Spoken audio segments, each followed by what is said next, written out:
They're not good enough to start. They're not even good enough to play. But they do talk a good game. So come join Lou and Jose from the sidelines where all the best sports discussions happen anyway. Welcome in to the Benchwarmerz podcast. Welcome into the program, everyone. I am Lou Ruggieri.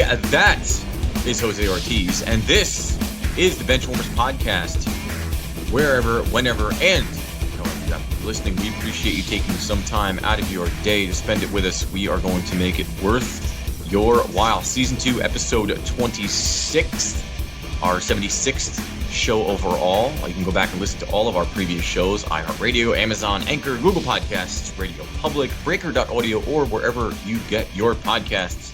Follow us along social media, Facebook, YouTube, Instagram, at the Benchwarmers Podcast, at the BW Pod on Twitter, or go to thebenchwarmers.com for all things show related. Please follow, rate, review.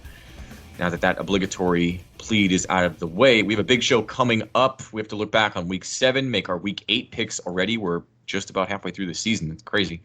We're going to play Make No Mistake or Give Me a Break, which is our true-false segment. And coming up in just a sec, we are going to go through the extra point, which is each and every game from Week 7, so your team does not feel left behind, even though some of them probably should be. Jose, you were off. You had a bye week last week. Hopefully you're feeling better. I got to tell you, doing this show alone hurts physically. My voice was shot by the end of it. I didn't realize how important it is to have someone else talking so I can breathe. So hopefully all's well on the home front. Yeah, we're feeling all good here. We had a little bit of a cold go through the house, and nowadays anytime there's a cold, it's like a panic. You go immediately to get a COVID test, and everything was fine on that front. It was just a standard cold that somehow broke through, and that's a little bit of rest, and I probably could have played hurt. I probably could have toughed it out last week, but I wanted to not sound like complete trash on the air, which is probably good for a podcast. So we're good to go now. Yeah. It was fun. I mean, I had fun doing it just to see if I could do it. But definitely this show is a lot better when there's two of us here. So Week 7, extra point. We're going to go through all the games. So before we do that, your one big takeaway from Week 7 was? Rookie quarterbacks are really struggling this year. I think we've gotten used to rookie quarterbacks or first-year quarterbacks, and even having much more, just looking a little bit better, more polished. And Mac Jones has looked okay, but Zach Wilson has looked awful. Justin Fields, I'm not even sure he belongs in the NFL right now. He's just looks awful. Yeah. Trey Lance, he's only had a small sample, so it's hard to say, but he didn't look amazing. And then Trevor Lawrence hasn't looked special either. So it just kind of feels like all these rookie quarterbacks, and then even Jalen Hurts is technically not a rookie quarterback, but he's only started 11 games, so it's kind of is like a rookie quarterback. Yeah. And I haven't been overly impressed with him either, and it just reminds me of our offseason discussion about why certain teams, why certain players get paid when it doesn't seem like they should be. At the quarterback position, it's just this is what you end up getting a lot of times. Yeah, I'm officially off the bandwagon of a couple of quarterbacks, and we'll get to those as we go through the games. My big takeaway this week was, and it's sort of a roundabout kind of thing, and it seems obvious, but not. It's not for the obvious reason. Tom Brady is unbelievable. Yeah. He's unreal. Okay, really? But not. I know that's shocking breaking news. This is why you tune into the Benchwarmers podcast, is for shocking statements just like that. But it's not because of the 600th touchdown pass that he threw. Okay, that was unbelievable in its own right. But it was actually when I was watching the Chiefs game, which we're going to talk about in a little while, and just watching Patrick Mahomes just struggle this season, and how quick we were to kind of anoint him as the taking the baton from Brady, and Brady is not passing anybody the baton. He's just and you look back and you just see, remember a couple years ago when Tyreek Hill, they had that press conference and Tyreek put up 5, 6, 7 Super Bowls. He said he wanted to win 7 Super Bowls or something, and they have won. As good as that team is, as great as that team can be, they have one Super Bowl, and they have another Super Bowl appearance, and they have another one that they probably should have. They should have another appearance. but because of an offsides call, they don't. And that's sort of just how, the cookie crumbles sometimes, and how the things break one way or the other. But again, Brady, just looking back on what he's done, and the perpetual superior level of consistency. It's so hard. He's he reminds me of Brett Favre minus the interceptions. He's just this Iron Man who just goes in and out, and just every single day. He doesn't have the spectacular no-look pass highlights, but he just shows up and plays at just such an exceptional level every single week. And this week was no different. And it just goes to show that, we have these flash in the pan sometimes. Not calling Patrick Mahomes flash in the pan, but, we're so quick to kind of be ready to anoint the next one. And there's not going to be a next Brady. There's just not. Oh, no. No, I don't really have much to add to what you just said there. He's incredible. I was marveling this entire weekend, just watching this. It's just easy sometimes. It just looks easy where he's just not even trying. I mean, it's easy when you play Bears, but it's so efficient. But yeah, we'll get to that game later. All right, let's go through the extra point. Each and every game, each and every team gets their moment in the sun, and some less than others for obvious reasons, because there was a lot of bad football this week. But starting off, let's jump right into it. Thursday, the Browns eking out a win against the Broncos, 17-14. My guy, D'Ernest Johnson, 22 carries, 146 yards, and a touchdown. He was on a fishing boat about 3 years ago. So not great day for D'Ernest Johnson. Not a great day for the running back position, honestly, if you think about it. But yeah, interesting. Nice to see Case Keenum play well enough, I guess. And the Broncos, Teddy touchdowns. Your moniker, is that staying? Yeah, it's all right for now. I was unimpressed with his performance, but he's got 12 touchdown passes this season. It's not bad.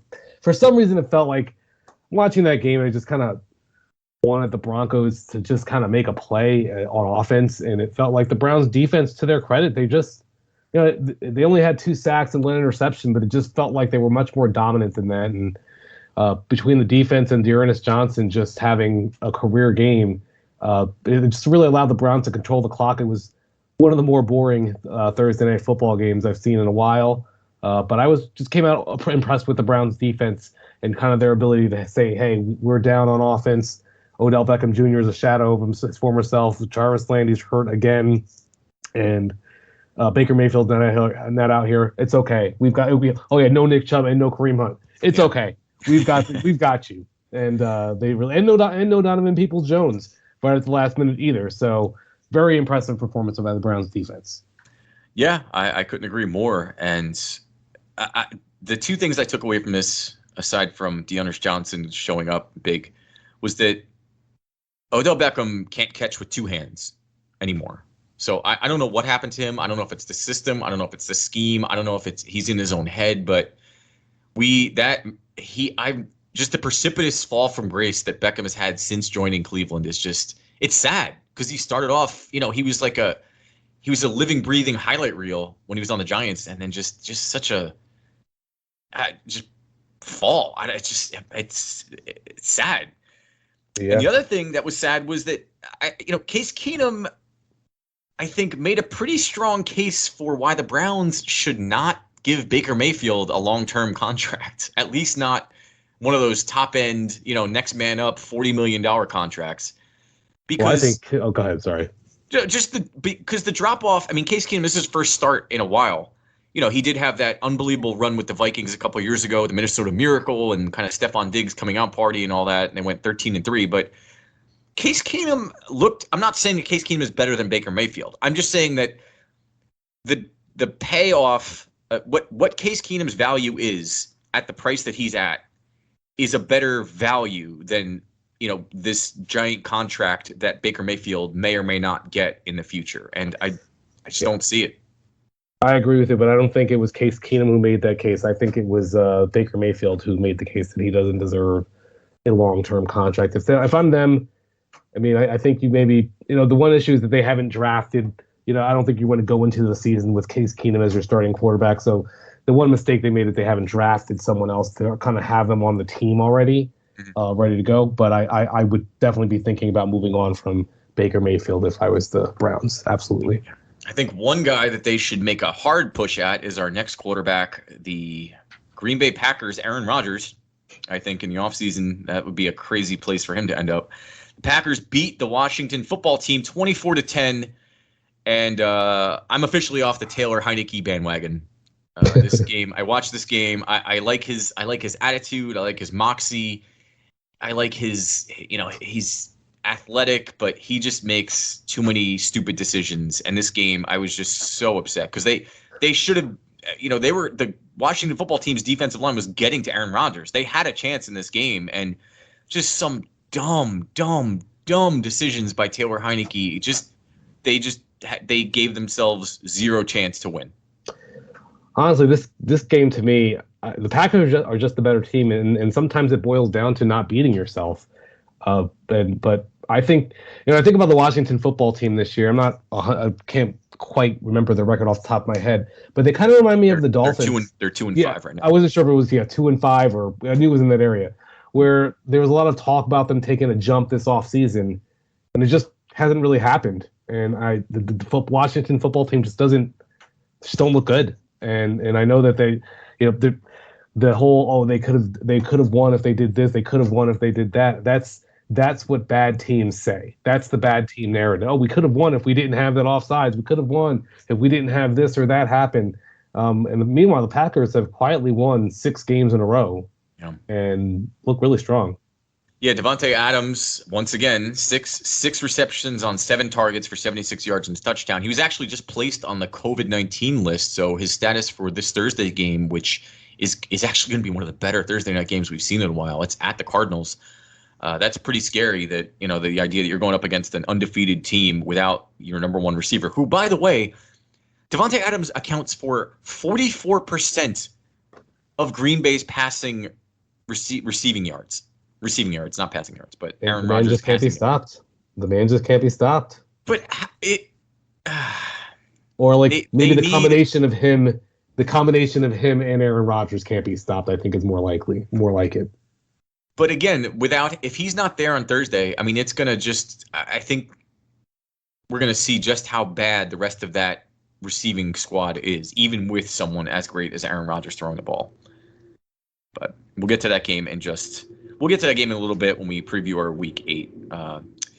The Chiefs, I mean, this was supposed to be the game of the week. I thought this game should have been flexed to Sunday night, and thankfully it wasn't because, wow. Chiefs scored 3 points. The Titans blew them out with a 27-point offensive onslaught, and I don't even know where to start with this game. I really don't. I just don't really understand what happened in this game or what's happening with the Chiefs in general. Clearly, Tyreek Hill is not 100%, and it's affecting their offense. They can't run the ball at all. But the thing that stood out to me, the Chiefs are -10 in turnover differential, turnover differential ratio, which is tied with the Jacksonville Jaguars for the worst in the NFL. They're just really. There's a lot of sloppiness happening with the Chiefs. I think maybe there's an over-reliance on their skill position players. There's a narrative that the league is kind of caught up to the Chiefs and to Patrick Mahomes, and perhaps that's true. But I just feel like they're doing a bad job of taking care of the ball and then also of having long, sustained drives, which is, if you can't do those two things, it's going to be hard for you to win. And I want to give some credit to Titans, too. I mean, listen, impressive win over the Bills last week. Come back and blow out the Chiefs this week, and now all of a sudden you're 5-2, and you look like serious contenders in the AFC. Yeah, I mean, this had the setup for a big letdown game, which I thought, and I'm kicking myself for not picking the Titans here. But I can't figure it out. The defense we know is bad. Clyde Edwards-Helaire is not there, which we know is not good for the Chiefs. They're down a couple receivers. I mean, Tyreek Hill, obviously there's something off. Kelsey's there, but he can only do so much. But it's the decision-making by Patrick Mahomes. I can't tell you how many times it feels like I've seen him this year falling either backwards or forwards or sideways and trying to just make some unbelievably miraculous play that, well, maybe in the past he would make a few of those. He's not made any of them. And it feels like he's just trying to force things too much, and it's just the team around him is not that good, and they can't make up for it. And instead of taking the sack, he's giving away the ball, and they're what are they 2-5 now? I mean, it's showing. So yeah, and I just keep going back to the decision in my head. 3-4 decision in my head that, I mean, you drafted Clyde Edwards-Helaire, and you could have had Jonathan Taylor. And maybe we're in a different story right now, where not everything is so reliant on Patrick Mahomes making magical plays. Yeah, and I will say this: if Derrick Henry rushes for 2,000 yards again, even though it's a 17-game season, he better be league MVP, because that's insanity. Yeah, I would agree. But it seems to be very hard for a running back to win the MVP award. I mean, he had 2,000 yards last year. So yeah, but Aaron Rodgers also had a career year with 48 touchdowns. So obviously, I think tie goes to the quarterback in that situation. Obviously. All right, moving on. What turned out to be actually one of the best games of the week: Falcons eking out the Dolphins at the last second with a field goal by Younghoe Koo, 30-28. Matt Ryan showing up all of a sudden, 336 yards, 2 touchdowns. Kyle Pitts coming out party on National Tight Ends Day, 7 receptions, 163 yards. This was a great game. Yeah, the Falcons seem like a team that's getting it together a little bit. I'm not saying that they're going to go on some deep playoff run or something like that, but look, they're 3-3. They had a bad start to the season where they lost their first 2 games. They've kind of rebounded a little bit. Now Kyle Pitts is getting involved. You saw even Calvin Ridley got in the action, got a touchdown this past week. Russell Gage back. It feels like the Falcons are starting to get going a little bit, and the Dolphins are just a bad football team. It's that simple. They're 1-6 right now. I think it's less about Tua. Honestly, people keep wanting to make it about him. I just feel like this is a team that has no elite weapons, or very few elite weapons on either side of the ball. Actually, no elite weapons on the offensive side of the ball.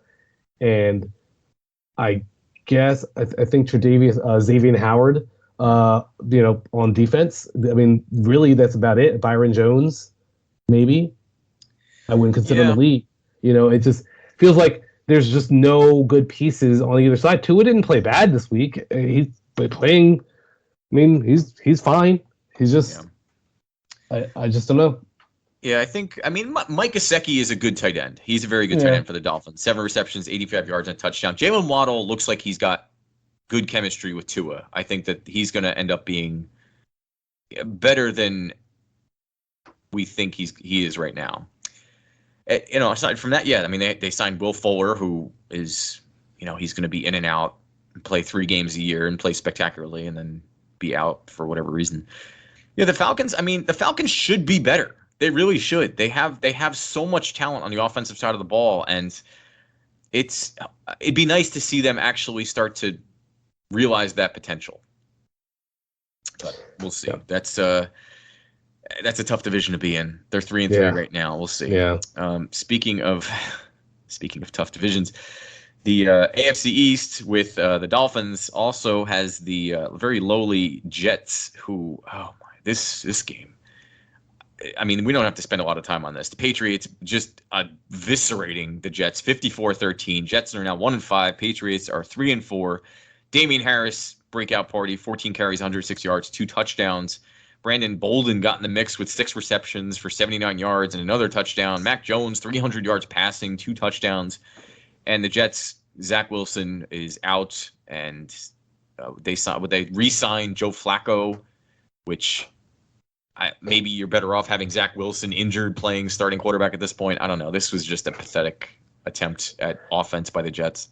Yeah, all I would say is that the only thing I have to add is I found myself feeling really bad for the Jets and their fans watching this game. It's just like, I just don't know. I don't know how you get this thing turned around. Yeah. Anytime soon. I just don't know what you do. Like, you need a genie in a bottle and to get you 3 wishes or something. Because I don't know how where you would even start, honestly. I mean, they need everything. I can't think of it. No, It's like I'm not even like everything. They need playmakers on offense. They need playmakers on defense. I'm not convinced that Zach Wilson. It's hard to tell, honestly, because the team is so bad. But I will say I've seen flashes here and there with Zach Wilson. It's not like Justin Fields where I have seen nothing at all. But still, I'm not really sure where you start with this team. The Jets need Theo Epstein. Yeah. They need Theo Epstein, who got the Red Sox off the schneid for a century long and broke out in 2003, and the Chicago Cubs in 2016. I think he needs to switch sports and come to the Jets and prove that he is the greatest general manager in the history of sports. If he did that, that would have to be a historic thing. Which is like, there's no way you go from another sport and show them how it's done. The Jets or the Knicks. If he does it with either of those teams, he will be heralded as the single greatest front office man in sports history. Absolutely. No questions asked. Speaking of bad New York teams, the New York Giants showed up for the first time in a while. They're now 2-5, beating the Panthers, who forgot to get off the plane, apparently. The Giants beat them 25-3. And I mean, I was shocked by this game. Ruined a lot of parlays and I'm guessing a lot of suicide pools, because the Giants, I don't think, should have won this game, and somehow they just decided to show up and play for the first time in a while. Yeah, one of the things when I was listening to the show with you by yourself last week, I heard you like bashing my Giants pick. You're like, I don't know what he's talking. It was like why do people think that the Panthers are better than the Giants? They haven't won a game since they lost Christian McCaffrey. Sam Darnold, although he had a nice little early season revelation when Christian McCaffrey was there, has basically been playing like a backup. The Giants, like, they're a decent defense. A lot of people were sleeping on the Giants this game. They have a decent defense. They have a better offense than Carolina without Christian McCaffrey. Well, I mean, I don't know. It's at least on par, because DJ Moore is great. But after that, I mean, Chuba Hubbard's okay. Robbie Anderson, just okay. Terrace Marshall, just okay. I don't know why people had such high expectations for the Panthers on the road when they haven't been able to win a game in almost a month. Yeah, I mean, their defense should be – I thought their defense would step up. I really did. I mean, Chin had a great season last year, Jeremy Chin, and they spent a lot of money. They signed Stephon Gilmore, which I don't know where he is. Yeah, that would have been nice if he showed up. And yeah, the Giants were hurt. Everybody, their entire receiving core was hurt last week, and then half of them were hurt this week. But obviously, Darius Slayton looked pretty good, and Devontae Booker all of a sudden showed up and played well. I don't know. I mean, even when PJ Walker, the backup for Sam Darnold, who was the XFL MVP, if you remember, I thought that he looked better than Sam Darnold, honestly. I mean, he didn't play well, but just the spark that he looked like he was eliciting from his team was just something that Darnold hasn't been able to do. But obviously it was not enough. He played very poorly and had a very poor stat line, as did the whole team. 3 points. Yeah. So. They're not going to. I'm not seeing much improve until they get a healthy Christian McCaffrey back. I don't see honestly, at this point, I mean, you still obviously want to go out there and perform and do the best you can, but they need to draft a quarterback next season, because you paid Christian McCaffrey. You're going to have to pay DJ Moore soon. You're going to want to get a quarterback of the future in there to get yourself in that rookie window. All right, so let's take a quick break. We're going to come back. We still have a couple games to do with Bengals, Ravens, Eagles, Raiders, Lions, Rams, and then a couple of the other 4 o'clock games, but we're a little short on time for that. So we'll take a break, and I want to come back and talk about the statement win that the Bengals made against the Ravens. So we'll be right back. This is the Benchwarmerz Podcast. Thanks for listening to the Benchwarmers Podcast. Follow along with us on the Benchwarmers Podcast on Facebook and Instagram. And don't forget to review us on iTunes, Google Play, or wherever you get your podcasts. If you're sick with COVID-19 or think you might have it, take steps to help protect other people from getting sick. Stay home except to get medical care. Call the doctor before visiting. Separate yourself from others who live with you. Wear a cloth face covering to protect others. Cover your coughs and sneezes with a tissue and clean your hands right away. Avoid sharing items with other people in your home. This includes things like towels and bedding. Be sure dishes are washed in hot water or the dishwasher before anyone else uses them. Stay aware of how you feel. If you start to have difficulty breathing or if you're worried about your health, call your doctor. For more tips, visit cdc.gov. Welcome back to the Benchwarmers podcast, where being all talk is actually a good thing. Now, back to the action. Or talk, I guess. Welcome back to the program, everyone. Already in progress. This is Season 2, Episode 26 of The Benchwarmers. Go back and listen to the beginning of this show or any of our other shows, iHeartRadio, Amazon, Anchor, Google Podcasts, or wherever you get your podcasts. The obligatory social media plug, Facebook, YouTube, Instagram, at The Benchwarmers Podcast, at The BW Pod on Twitter, or go to thebenchwarmers.com for all things show-related. Halfway through the extra point, our recap of each and every game, so you and your team do not feel left out. We have a lot to go through coming up. Week 8 picks. We have to look back on how we did on Week 7. We're going to play Make No Mistake or Give Me a Break. But first, we have to get through the rest of Week 7's games. And next up is the Bengals in what was probably the biggest statement win of the week, beating the red-hot Baltimore Ravens in Baltimore, by the way, which was the only reason I didn't pick the Bengals, because I felt like Lamar Jackson in Baltimore just had something magical. And turns out that Joe Burrow and Jamar Chase had some magic going on this week instead of the Ravens. This game, I mean, wow. Just wow. Yeah, it's I mean, you kind of set up what I was going to. Joe Burrow, 416 yards passing, 3 touchdowns. Jamar Chase, 8 receptions, 201 yards, and a touchdown. He has the most receiving yards through 7 games in NFL history. If you think about what they did with this team, really the Jets need to take a kind of a page from their book. They drafted a quarterback, high, then they added a receiver in the same draft. The next year they came back, got the best receiver available in the draft, and all of a sudden they've got something going here, and they can run the ball. They can throw the ball on defense. They're giving up the 5th fewest points in the game, points per game allowed in the entire league.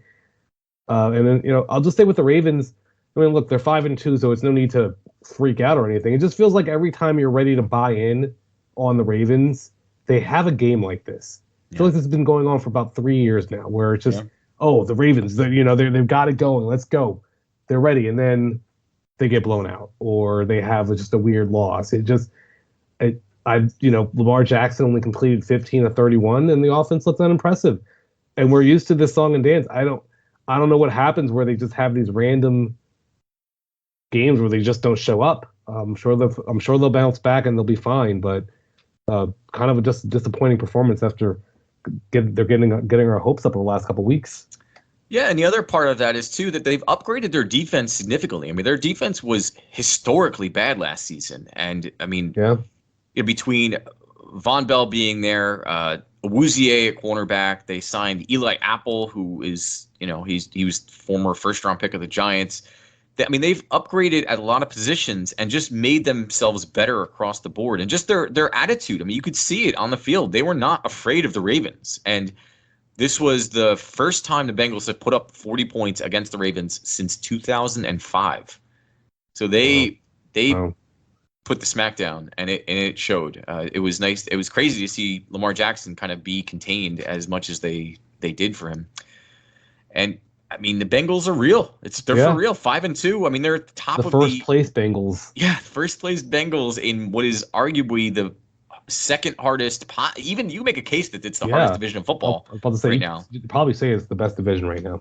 Yeah, and the Ravens 5-2. They're 3-1 at home, but this was a statement game. I hope the Bengals can keep this rolling, because it's fun to watch them actually be good.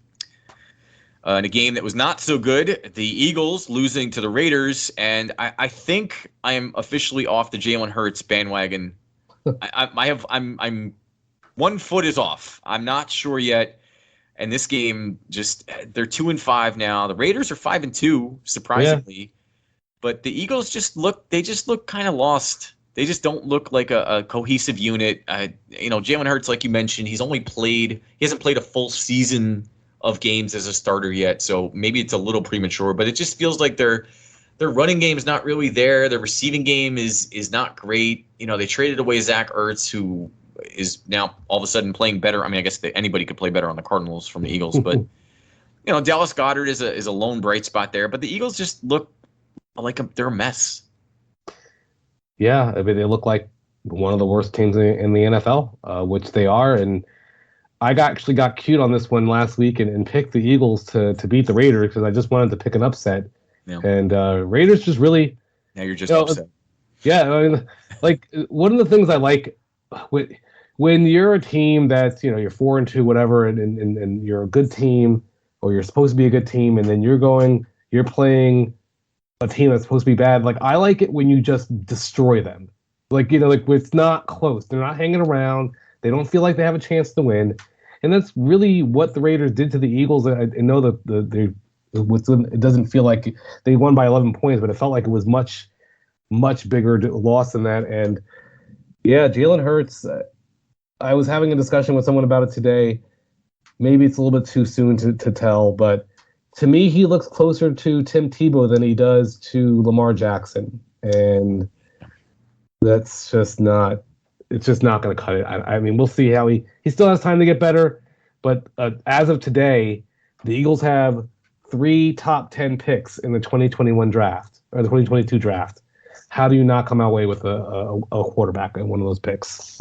Or trade them for Deshaun Watson. Or trade them for Deshaun Watson, yeah. Potentially absolutely. Problem solved, depending on how that pans out. But yeah, this game wasn't actually as close as the score leads you to believe. The Eagles scored 7 points until the fourth quarter, where they tacked on 15 in kind of garbage time, basically. Yeah, garbage time Kings. Speaking of garbage time Kings, the Lions. Oh boy, they tried against the Rams, but the Rams just too good. The Rams are now 6-1. Lions 0-7, losing 19-28. And I was rooting for the Lions in this game, and the Lions have aside from DeAndre Swift, there is no offensive help for Jared Goff aside from maybe TJ Hawkinson. And again, your tight end cannot be your number one receiver on any team and be considered to be a serious success. Well, I mean, there's a couple. I guess Travis Kelce, you can make a case, but without Tyreek Hill, Travis Kelce isn't doing what he's doing, So yeah, for the most part, you're right. For the most part, you've got to be a very special tight end. Antonio Gates back in the day on the Chargers and stuff. But either way, I agree with what you're saying. First of all, I want to give the Lions a little bit of credit. They hung around this game longer than I expected them to. They pulled out all the stops. Yeah, and I know that the NFL is not about moral victories or anything like that, but man, they should probably have 2 wins this season. If you look at the loss in week 3 and week 5 to the Ravens and then the Vikings, those 2-point heartbreaker last-second losses. But I think we all knew this was inevitable. The Rams are a better team than the Lions, and just want to throw out this, just like we all predicted, Cooper Kupp is leading the NFL in receptions, receiving yards, and receiving touchdowns to start the season. Yeah, this was. I do hope that Dan Campbell gets a little more help. I hope that they have a good draft next year, and I think that the team is responding to him. It's just that the talent on that team is just not enough. And somehow it seemed very fitting that at the end of the game when the Lions were trying to make a comeback that, Jared Goff gets pressured up front by Aaron Donald and then picked off by Jalen Ramsey. I mean, that seemed just sort of very apropos to point out the difference between those two teams. And Matt Stafford obviously had a bone to pick with the Detroit Lions and proved that he is. You wasted my whole career. Yes. This is what I could be, and that's what you made me. So enjoy your big fat L. Another big fat loss. The Texans scored 5 whole points against the Cardinals. They started strong. They started off. They had 5 points. They were up 2-0 against the Cardinals, and then the Cardinals realized that they're the Cardinals, and the Texans realized they're the Texans, scoring 31 points. And this game just went as pretty much everyone expected it to. Texans just flex their muscles, and they're just better. That's all it is. They're just a better team. Cardinals. Cardinals. Texans tried to flex. They sprained the Cardinals. One thing I will say about the Cardinals, and I know we'll get into this later, I feel like for some reason I haven't fully bought into them being the best team in the NFL, despite them being 7-0. I'm not sure what I'm waiting to see because they've already beaten the Rams pretty easily too. I'm not sure what I'm waiting to see, but for some reason I've not even. I don't even know if I feel like they're the best team in the NFC. It just doesn't feel that way to me. I agree. I mean, we'll see this week against the Packers. I mean, depending on how Devontae Adams, if he plays or not. But yeah, I agree, and I'm not sure why. Arguably, the best team in the NFC could be the Buccaneers, who just embarrassed the Chicago Bears. Tom Brady, 4 touchdowns, 211 yards. I mean, Chris Godwin, 111 yards on 8 receptions and a touchdown. And this was without Antonio Brown and Rob Gronkowski. The Bears didn't even show up for this game. Yeah, and this is where I really worry about Justin Fields. It just, when you draft a quarterback, I get it. You're going against the Bucs. They're the champs. But they also are down like 4 of their starting cornerbacks. They were getting blown out early in this game, so you just have the opportunity to throw the ball. If you can't throw the ball against the weak secondary and at least make some plays here and there, I'm really, really discouraged by what I'm seeing from Justin Fields so far. Yeah, the Bears just do not look good. They're 3-4, but that's a pretty flimsy 3-4, and I'm not sure that they're going to get too many more wins on top of that. Yeah, it's granted bad. It is the defending Super Bowl champions, but yeah, the Buccaneers came out with a plan. They scored 21 points in the first quarter, and that was the game was over after the first quarter. In a game that went to the fourth quarter and kind of petered out, your 49ers losing at home, which I didn't realize. They haven't won a home game in over a year. They lost 30-18 to the Colts. 49ers are now 2-4. The Colts are now 3-4. And I think I'm off the Jimmy Garoppolo bandwagon, and I'm pretty sure that I'm off the Carson Wentz bandwagon too. Even though they won, watching that game, he made some and it was raining. It was a bad, the weather was awful, but against, a 49ers secondary that was basically on their, I could have played cornerback for the 49ers this week if I'd been in the stands. And Carson Wentz just made some really, really boneheaded decisions that thankfully he got bailed out by, some good play by Michael Pittman and Jonathan Taylor. But both of those guys just not doing well. We don't have a whole bunch of time to talk about this because I know we have to get to Make No Mistake or Give Me a Break. But I never realized you were on the Jimmy Garoppolo bandwagon or that a Jimmy Garoppolo bandwagon even existed to begin with. You're right. He's been bad for a while. I will say this. I had the same feeling about Carson Wentz, and I looked up his numbers. Through 7 games, he has 11 touchdowns and 1 interception. Yeah. Like that's not bad. He's doing okay. I don't and this 49ers this is turning into a lost season. And honestly, I was reading about how the 49ers should have tried to trade for Tom Brady a few years ago, and man, we really should have. Really, Aaron Rodgers last year, or I don't know if Aaron Rodgers was really available, honestly. He wanted to go to the 49ers. I think. Oh, yeah, but you need like 3 first-round picks. Like, it's not like they you're gave that up for Trey Lance. That's true. True. And Trey Lance was a first-round pick. They traded away a bunch of picks to get a first-round pick. Yeah, maybe. Yeah, that's a fair point. The Colts 3-4, 49ers 2-4. Not looking good for the Niners in that division. All right, make no mistake or give me a break. Would you like to kick or receive here, Jose? This is our true-false segment. Basically, make a statement. Each of us make 2 statements, and the other will respond with either make no mistake, meaning absolutely that's true, or give me a break. That's ridiculous. Okay. My first one here is the Cardinals will get a first-round bye in the playoffs this season. Sort of goes back to what we were talking about already. Yeah, I'm gonna say give me a break because they are playing the Rams again. I think that the Bucs could end up being just a 1-loss team the rest of the way. I have to look at their schedule, and I guess in fairness, I should take a look at the Cardinal schedule. But I feel like they're bound to get picked off once or twice, and I think the Bucs will end up being number 1 overall. I agree. Yeah, I think that this isn't the same as the Steelers starting off 11-0 last year, because that was a very hollow team. But the Cardinals, it just feels like they're going to trip up somewhere. And I think that the Bucs, I mean, last year we saw they were 7-5, and then they went on that, they didn't lose a game after that. And the Rams lost one game to the Cardinals, granted, but the Rams look like they're getting it together, and they're just getting better every week. So yeah, I just don't think the Cardinals are going to be that 1 seed. Yep, agreed. So, my make no mistake, Patrick Mahomes is no longer the best quarterback in the NFL. I think that's make no mistake.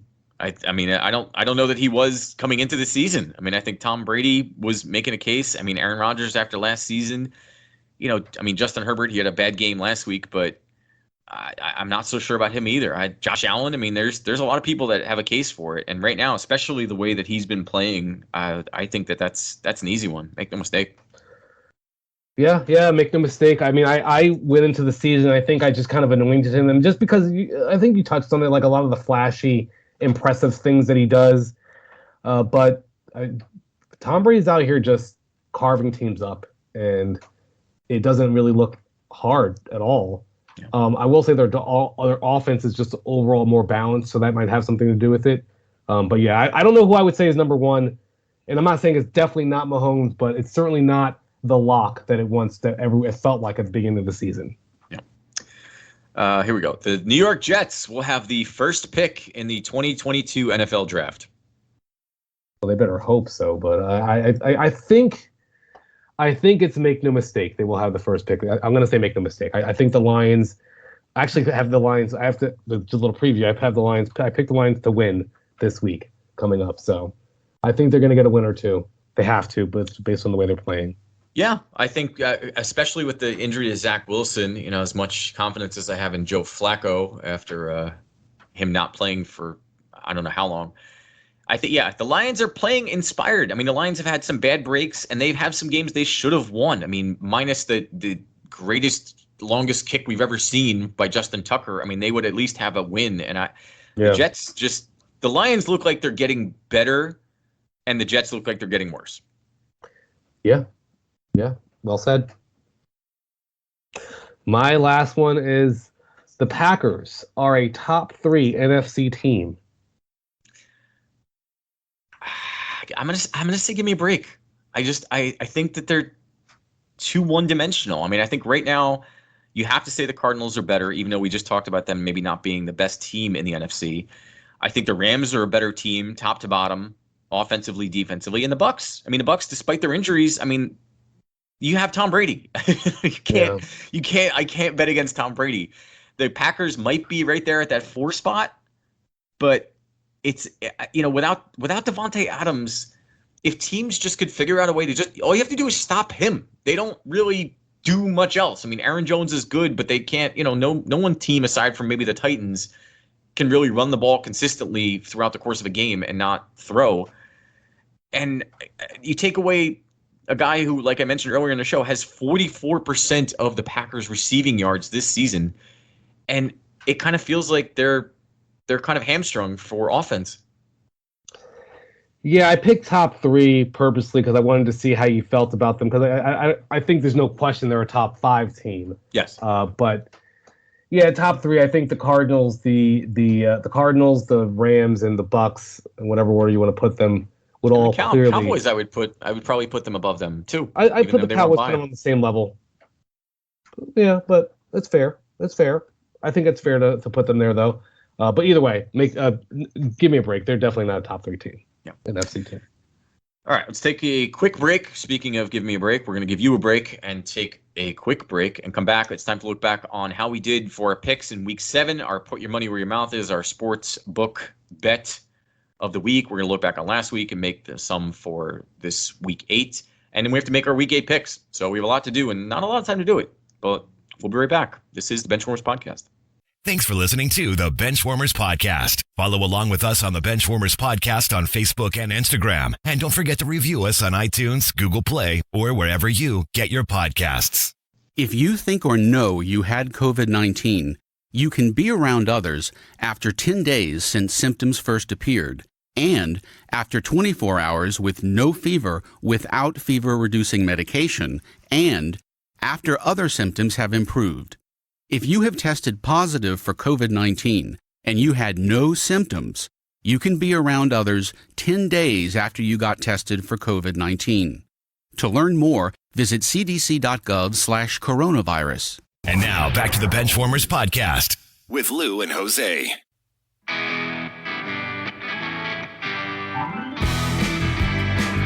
Welcome back to the program, everyone. I am still Lou Ruggieri. That is still Jose Ortiz, and this is still the Benchwarmers podcast. Season 2, episode 26, coming to a close. Go back and listen to all of our previous shows everywhere and anywhere you get your podcasts. It's been a busy show. We had to go through the extra point where we go through all of our games from week 7. We went through each and every one of them and gave our take on that. We played Make No Mistake or Give Me a Break, which is our true-false segment. And now, without further ado, we have to look back and see how we did. We made some picks for week 7, and then we have to make some picks for week 8 already. So let's get to it. Yeah, so in my put your money where your mouth is bet, I picked the Falcons minus 2.5 at the Dolphins. Falcons won by 2. This is why Vegas makes so much money, and I don't. Got the hook. Yep, and Lou, you took the Patriots minus 6.5 at home to the Jets. It could have been minus 40, and you still would have covered. That was I don't understand. I still don't understand that line. That seemed like the easy. I mean, obviously in retrospect, it's easy to say, but even at the time I said it, it seemed like just such a gimme bet that I was shocked that it was such a low number going, in favor of the Patriots. Yeah, I'm shocked that I didn't see that, and I had the opportunity to pick first, and I just looked at the Dolphins being bad, and to be honest with you, like for most of that game, I was feeling really good about the Falcons covering, and then just all of a sudden at the end, it was like, oh no, the Dolphins are back, and now they're in the lead, and so.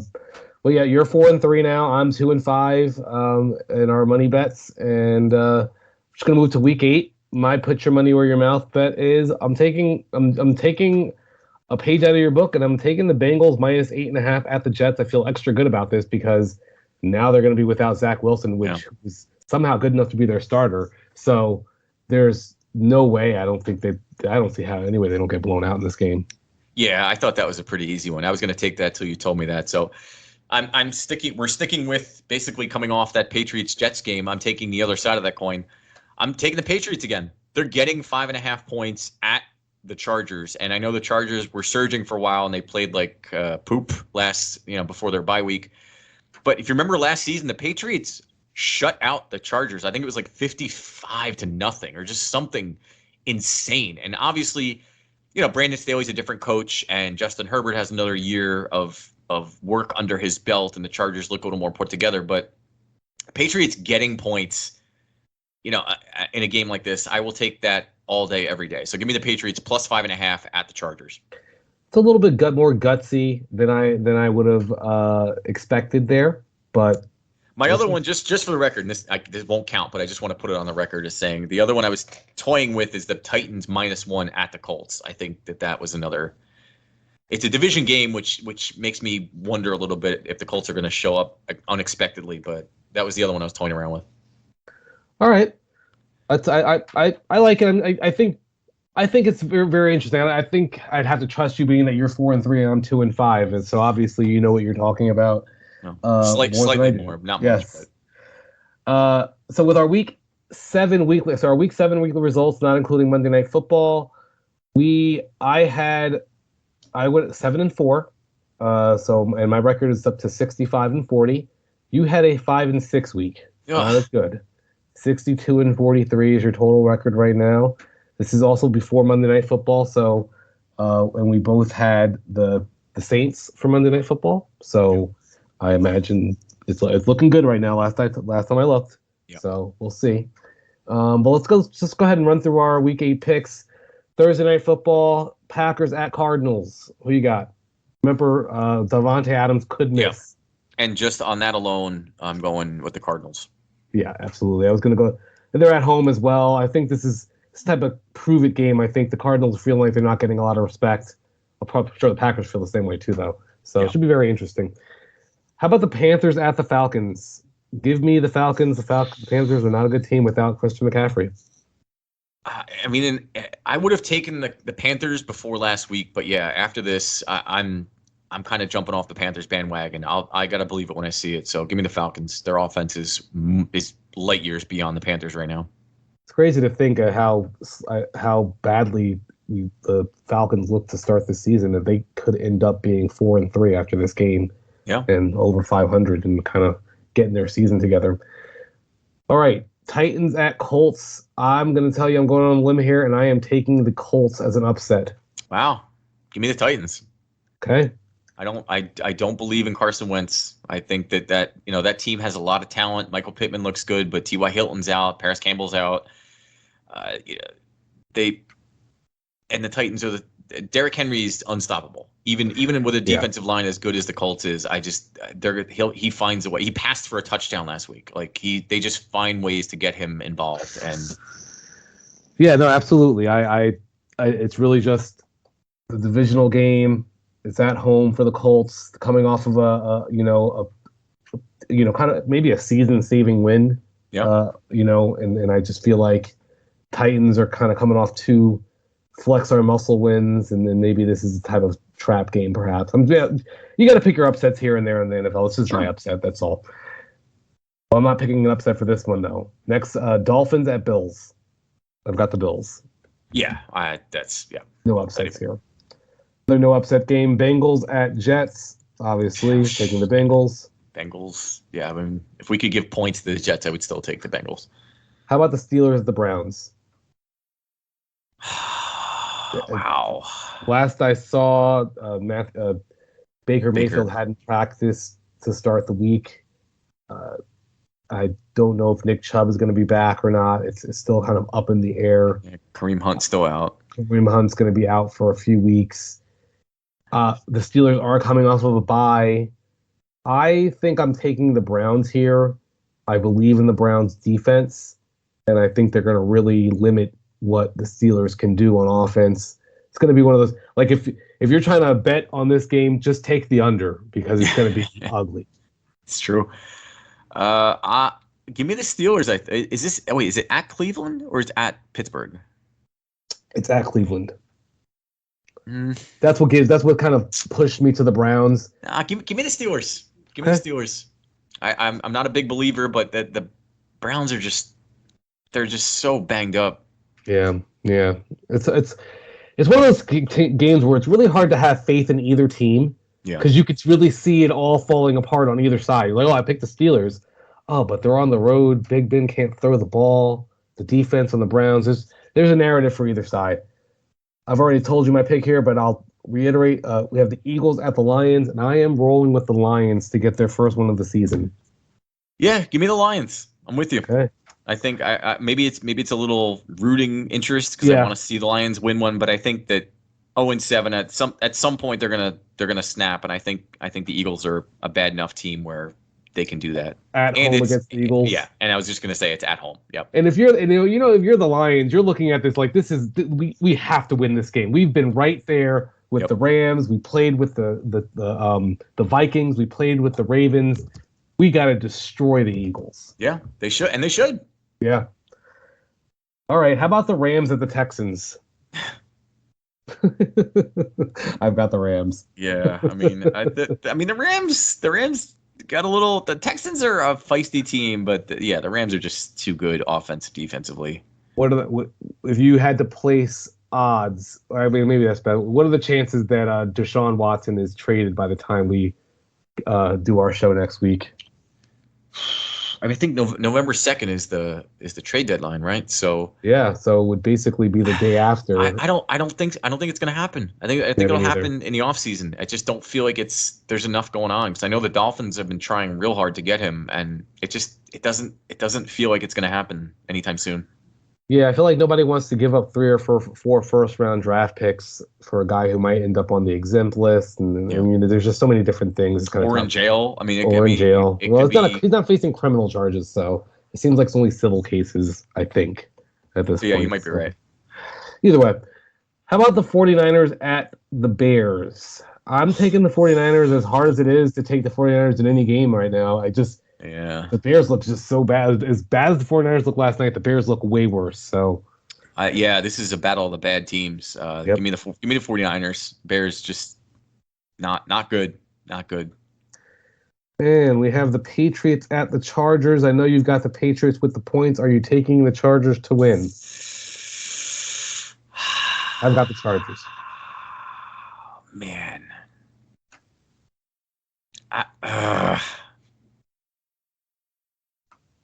Wow. Give me the Patriots. Okay. Give me the Patriots. I'm gonna stick to my guns. Jags at Seahawks. Ugh. It's funny too because at first I was like, of course Seahawks. I'm waiting. The Seahawks aren't good either. Yeah. But I'll take the Seahawks probably. Just you know what? I'm changing my mind. I'm taking the Jaguars actually. I'm changing my mind here, right on the spot. Taking the Jaguars, coming off of a bye week, prepping all week long. Yeah. It's in Seattle. Give me the Seahawks. I think Russell Wilson might be back next week. I think there's a chance. Oh, well. Bucks at Saints. Bucks. Yep. Bucks. Saints are good. Bucks are better. Could get cute in the divisional game, but yeah, Bucks. Yeah. How about the Washington football team at the Broncos? I think this is a weird game because both teams are not very good, but also somebody not has really to bad. Win. Yeah. Oh man.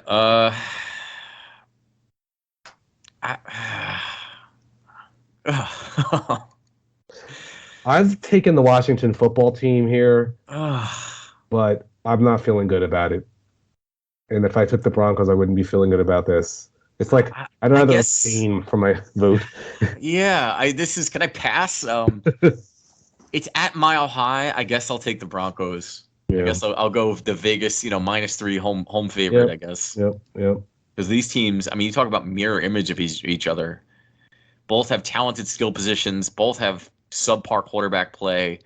Both teams are underachieving. It's just both teams had higher expectations than they probably should have to begin the season. Yeah. Not good. Not a good game right there. Luckily, it's not our Sunday night football game. We have the Cowboys at the Vikings. And I'm taking the Cowboys. I think it's a primetime game. I know it's in Minnesota, so that favors the Vikings and Kirk Cousins. I just think the Cowboys are a really good team, and they're going to. This is the kind of game that the Vikings win, though. The Vikings are such a hard team to figure out because they're good enough to play with the best teams, but then it feels like they trip over themselves sometimes. I'm taking the Cowboys because I think, I'm going to go with the old Kirk Cousins in primetime. Just makes, I think, Trayvon Diggs kind of takes back that Minnesota miracle from Kirk Cousins. So, give me the Cowboys. All right. In our Monday Night Football game, we have the Giants at the Chiefs. I mean, I'm taking the Chiefs. I feel good about it. And I don't even want to know the conversations we're going to be having if the Chiefs find a way to lose this game. The Chiefs have to win this game. I mean, if there's such thing as a must-win game in Week 8, it's the Chiefs over the Giants. If you don't beat the Giants, who are you beating? It's in Kansas City. Yeah, give me the Chiefs. Okay. Well, that's all games. That's it. We're different. I've got the Colts. You've got the Titans. I've got the Browns. You've got the Steelers. I've got the Chargers. You've got the Patriots. I've got the Washington football team, and you've got the Broncos. Oh, and I have the Jaguars. You have the Seahawks. So we've got a lot of differences this week. Wow. I can either make up some ground, or you're just gonna bury me. Yeah. Or we can end up splitting. That's true. No change. That's may happen too. All right. Well, I look forward to it. Some good games there, at least, to watch. So this has been Season 2, Episode 26 in the books. One more time, go to iHeartRadio, Amazon, Anchor, Google Podcast, or wherever you get your podcasts to follow along and listen to all of our previous shows and our prognostications, some good, some bad, and some ugly. Facebook, YouTube, Instagram, at The Benchwarmers Podcast, at The BW Pod on Twitter, or go to thebenchwarmers.com for all things show-related. So that's going to do it. For Jose Ortiz, I am Lou Ruggieri, and we'll see you next time. Bye-bye.